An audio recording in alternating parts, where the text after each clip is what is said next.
So welcome back to the channel. So let me just share to you what's happening with the VFR. So if you've noticed that I haven't been riding the bike for almost 2 weeks now, because I actually posted it, that there's a intermittent, it dies intermittently, but it it starts right after. So I'm trying to eliminate all the factors that could lead to that situation. That's why I had all the fairings off. It's now naked. So just for me to have access of all the wirings. I have already replaced.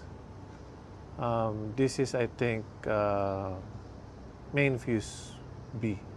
I'm not sure whether it's an A or a B. So this is A and this is B. So this is,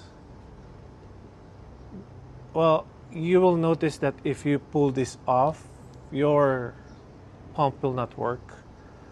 This is your two fuses. This is not the original. The original also looks like this. And these are most of the time the culprit with your bike's, faulty battery system or charging system. Your battery and your rectifier and your stator is very prone to die because of one factor. Well, let's make it two and separate the topics between it. One is temperature, and two is resistance. Well, it's still one, because resistance it creates heat. So if you will notice that sometimes this melts or the original fuse holder melts, it's because of resistance. I myself neglect cleaning these things, especially on a bike. We need to clean them much more often than with our cars, because they're more exposed to oxidation.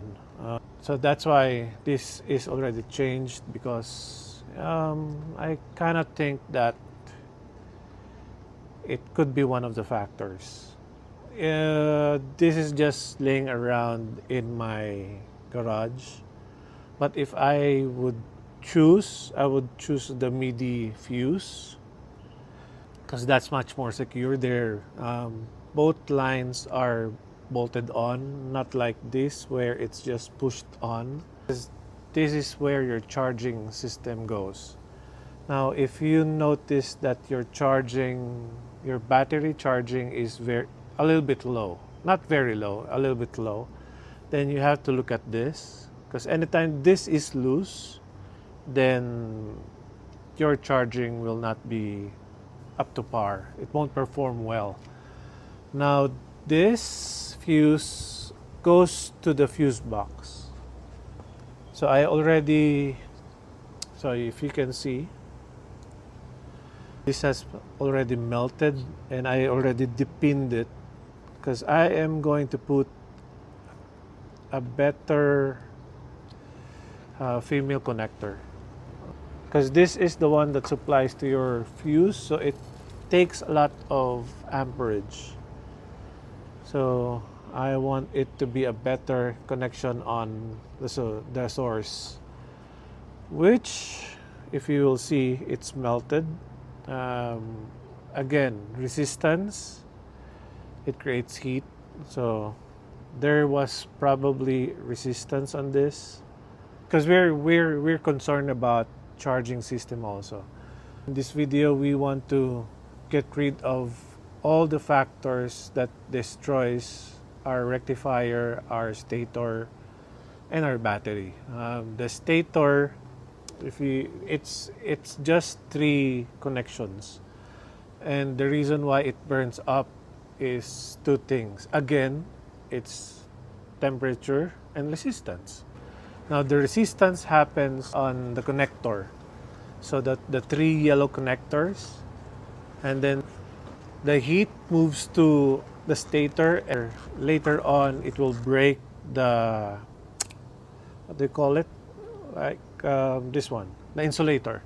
It breaks the insulator, where now the yellow wires gets connected with the ground, which is the worst thing that would happen to your stator, which also would destroy your rectifier. So in order to prevent that, I am also going to remove the connector and solder it directly.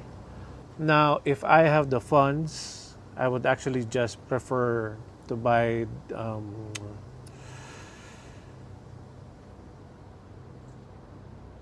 deoxy it.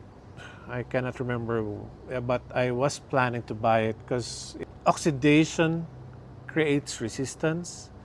So deoxit, I forgot, but I'll put the picture here. The oxid, I think that product will prevent oxidation, that which would prevent resistance and prevent heat. Now, I've already dismantled this. One product that I would use is dielectric grease. Now, this will not increase conductivity, but this prevents oxidation. I would put it behind the wires and in the terminals, but this will not increase conductivity. So you still have to sand them. You still need to sand all the pins to create a good conduction. So that's where I am now. Again, I wish I had those MIDI fuses.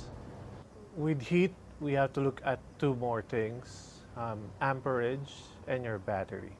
Now, amperage, if you increase amperage, then it will produce heat. One cause of amperage increase is load. Now, if you have more auxiliary lights, more powerful, anything that would require more power, it would produce heat. Now, at the same time with your battery, if your battery is weak, then you shouldn't be driving with it. You might as well take the battery off and have it charged properly, because the reason for these two things is your charging system will compensate, and it will produce a lot of amperage, and it will produce heat, where it will melt some plastics or some insulators. So with these two, just take it into consideration. So oxidation, the whitish bluish powder on the terminals, if it's on the positive side, it's a sign of overcharge, and if it's on the negative side, it's a sign of undercharge. So I'm just sharing to you what I'm doing on my bike and what you can do on your bike. So that's it. Peace.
One down, two to go.